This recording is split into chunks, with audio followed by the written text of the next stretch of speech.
eu vou revelar um bastidor aqui meu do professor Cláudio Ananias. Aconteceu também de um pregador muito famoso, né, ter cometido um escândalo, foi descoberto até da morte, e eu consultei o professor Cláudio, eu disse, professor Cláudio, eu estou pensando em indicar esse pregador aqui. Eu disse, mas agora a gente já sabe, né? E o meu receio nesse indicar a literatura. Assim. A literatura dele, né? Que já tinha morrido, o meu receio, né? Era por causa disso, porque quando você acaba não praticando o que você dizia viver, meu irmão, parece que o texto não tem mais valor, perdeu a chama. E o pregador que ele prega uma coisa e não vive, infelizmente não tem autoridade nenhuma para.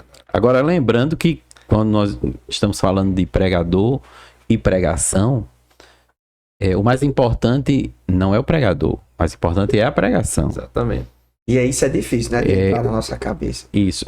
Temos que seguir o exemplo de Cristo, que a autoridade dele estava relacionada à sua prática, à sua vida, mas nós não somos Cristo.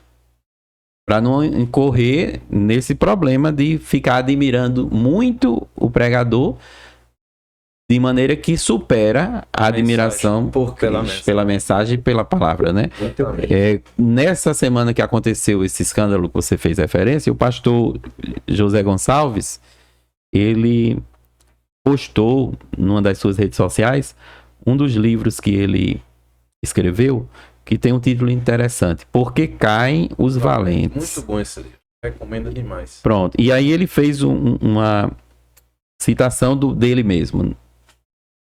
Não existe valente que não esteja sujeito a cair. As causas podem ser muitas, porém resume-se à fragilidade humana. Todo pregador é um ser humano. É verdade. Ele não é Cristo. E aí nessa coisa hoje da gente ver tanto pregador, a gente acaba idolatrando figuras. E aí quando vem essas situações, aí vem a decepção. A gente colocou aquela pessoa num pedestal tão alto e achou ele incaível. Mas aí vem sempre aquela advertência do apóstolo Paulo, quando escreve aos Coríntios, né? Ele disse, aquele que está em pé, olhe, né? Cuide, para que não caia. E Paulo está falando ali para os chamados crentes fortes que havia em Corinto, né? Que tinham uma consciência mais elevada, que achavam que nada ia impedir eles, né? E aí Paulo faz a advertência com relação ao povo de Israel, que eles passaram pelo mar, que eles provaram dos milagres. E que os coríntios também, apesar de provar das maravilhas que Deus estava fazendo para com eles, os dons, etc., isso não dava a eles um salvo-conduto de guardar eles de cair, não. Assim como Israel, eles caíram prostrados no deserto, Paulo diz, assim também os crentes, ele diz, então vocês cuidem para que vocês não caiam como também caíram aquelas pessoas no deserto. Então é uma observação que nós temos que fazer muito importante, e é que todo pregador é um ser humano, é um crente, uma pessoa, mas que está sujeito à queda. Por isso que nós precisamos depender mais e mais do Senhor. Nos prostrarmos na oração, no jejum, na consagração. Quando uma coisa dessa acontece. E lamentarmos, né? Chorar as vossas misérias, né? Chorar e lamentar, porque nós precisamos realmente nos consagrarmos para que o Senhor possa nos usar, né? Na sua obra. Bom, agora vamos para as obras referenciais. Nós falamos aqui de pregação. Então, quais livros podem ajudar a conhecer mais sobre o tema pregação e pregadores? Olha, eu tenho alguns livros em comuns com o Vitor, eu vou deixar ele apresentar os que ele trouxe. Pronto. E depois... Pela limitação de espaço, de tamanho e de peso, eu não trouxe bíblias nem dicionário, mas eu creio que é importante os ouvintes, né, aqueles que querem se dedicar, comprem bíblias de estudo. Claro, verifiquem a linha editorial daquela bíblia, se é uma linha de tradição reformada, se é uma bíblia de tradição batista, pentecostal. Os comentários bíblicos também são importantes, mas também tenham o mesmo cuidado. Não pregar o comentário bíblico, né? Que às vezes o camarada vai estudar o comentário e prega o comentário. Não. O comentário é uma fonte, é uma ferramenta de conhecimento. De conhecer uma palavra do grego, do hebraico. Às vezes o comentarista coloca lá, significa isso. Contextual. Dicionários, né? os leques, etc. Mas eu trouxe aqui um livro muito bom, que já foi citado, que é o Entendes o que Leis, que é do Gordon Fee e do Douglas Stuart. Esse aqui é a edição mais atualizada. É um livro de exegese, né? Muito importante. Muito bom. Um guia para entender a Bíblia com auxílio da exegese da hermenêutica. Esse livro aqui é fundamental. Já é um Muito bom. clássico. É um clássico, já tem muitas vendas. Eu trouxe outro clássico, que na verdade é um box. Uma trilogia. É uma trilogia do Gilton Moraes, que é homilética. E o primeiro é da pesquisa ao púlpito, o segundo na verdade, o segundo é esse, do púlpito ao ouvinte, e o terceiro é do ouvinte à prática. Então é uma sequência aí de como elaborar sermão, de como o pregador deve se preparar. Inclusive fala da higiene do pregador, limpar os cabelos, escovar os dentes, se vestir, limpar o sapato. Isso faz parte de uma boa apresentação do pregador ao assumir o púlpito, né? Não conversar na hora do culto, essas coisas. E eu trouxe por fim um escritor potiguar nosso, né, das Assembleias de Deus, que é a Trilha do Pregador, que esse aqui é do pastor Kleber Maia, né? Ele trabalha de uma maneira bem dinâmica, de uma forma de diálogo entre um pregador jovem e um pregador veterano. Acho Benjamin e Lucas, se não me falha a memória. E aí o veterano vai ensinando o mais novo, ensina ele a pregar. Através de um diálogo ele vai trazendo o assunto da homilética, de como fazer um sermão. Para o pessoal... De uma forma bem dinâmica. Para quem está iniciando, eu creio que seja uma boa ferramenta para começar o estudo da homilética. Pessoal que se interessar aí por esse... Trilha do Pregador. Trilha do Pregador, aguarde que nós vamos trazer em um dos nossos episódios o autor do livro. Ele vai falar mais sobre ele, né? Que é o pastor Kleber Maia. Exatamente. Perfeito. Eu tenho aqui eu acho que um pregador da Assembleia de Deus, ele não pode deixar de fora da sua biblioteca, que é a declaração de fé. Muitos pregadores preparam um sermão, aí diz, espera aí, essa doutrina aqui eu tô com dúvida, será que eu prego ou não? Será que faz parte do nosso arcabouço, credo, né? Do nosso credo? Então eu acho que junto com essas ferramentas, eu também indicaria para um pregador da Assembleia de Deus que ele tivesse a declaração de fé das Assembleias de Deus. Ela está emplastificada aqui, não é porque eu não li não, viu? Vamos já falar, é porque eu sempre estou de presente e eu carrego ela aqui acolá para dar de presente quando eu vou para alguma palestra, algum pastor querido, tá certo?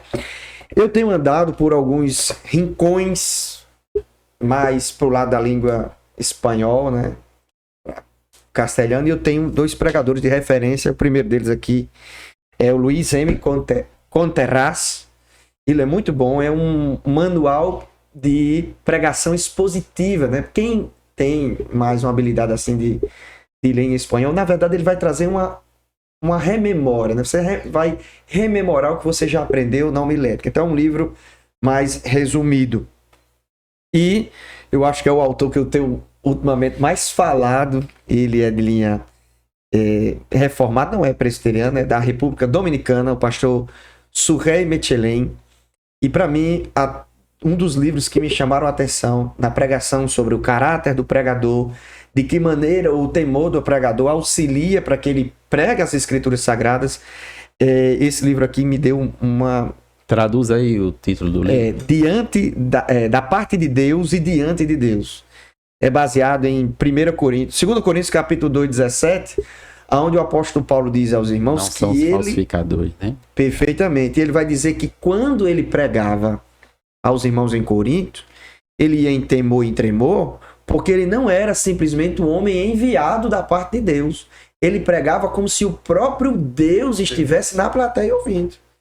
Então, quando o pregador ele prega preocupado com o pastor que está atrás, um professor, às vezes você é um professor, eu estou pregando aqui e tem um professor atrás, mas quando esse pregador sobe no púlpito e ele se imagina, ele lembra que o próprio Cristo está pregando as Escrituras, ele toma uma postura diferente. Se todo pregador subisse no púlpito entendendo que ele não é simplesmente o enviado de Deus, mas ele prega também na presença de Deus, ele mudaria talvez a sua pregação, não seria tão leviana. Vale a pena citar esse versículo, 2 Coríntios 2,17. 2,17. Porque nós não somos como muitos falsificadores da palavra de Deus, antes falamos de Cristo com sinceridade, como de Deus na presença de Deus. Na presença de Deus. Quer dizer, eu tenho a consciência de que eu estou pregando para Deus.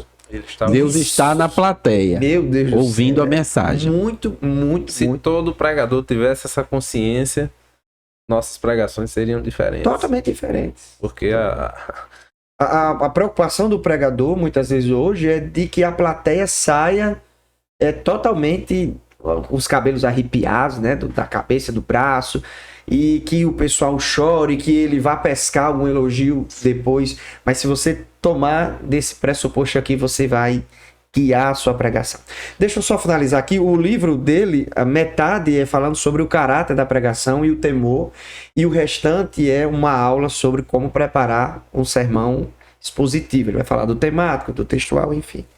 Vitor, queria não trabalhar. Vamos entrar no porque na questão que aí deixa ele apresentar mais esse um, aí é a clássico, gente... né? Pregação e Pregadores, do Dr. Martin Lloyd Jones. Ele, eu já claro. falei aqui, passou 14 anos, e, inclusive o pastor Socorro O fala. comentário de Romanos 1 Foi em vários Romanos, volumes, né? Só de um capítulo. Perfeitamente. Ele é um exímio pregador. Ele vai falar sobre a questão da sinceridade do pregador, de como a exposição, do caráter, da ortopraxia, ortodoxia. É muito bom.